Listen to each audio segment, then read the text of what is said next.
مجھے یاد ہے اسی شہر میں ایک عالم ہے، اب زندہ ہیں، ان کو سخت ترین مصیبت جب بھی آتی ہے تو وہ قرآن کی تلاوت شروع کرتے ہیں۔ وہ خود کہتے ہیں جب بھی مجھے پریشانیاں آتی ہیں تو میں قرآن کی تلاوت شروع کرتا ہوں، تھوڑی دیر تلاوت کرتے کرتے اچانک مجھے سکون آنے لگتا ہے، حالانکہ پریشانی بھی وہی ہے۔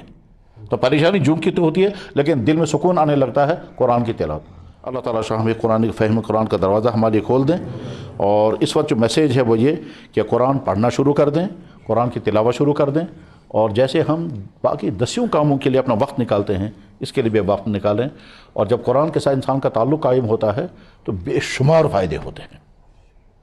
دولت ہوگی تو شکر کا مزاج آئے گا، مشکلات آئیں گی تو صبر کا مزاج آئے گا، بیماری آئے گی تو برداشت کرنے کی ہمت پیدا ہوگی، اور یہ سب قرآن کے اثرات ہوتے ہیں۔ اللہ تعالیٰ قرآن کریم میں بھی فرماتے ہیں کہ ایمان والے جب قرآن کی تلاوت کرتے ہیں تو ان کے دل لرزنے لگتے ہیں اور سکون آتا ہے۔ الا بذکر اللہ تطمئن القلوب۔ اللہ تعالیٰ شان و فہم قرآن کا سلسلہ ہمارے آسان فرمائے۔ وآخر دعوانا الحمد للہ رب العالمین۔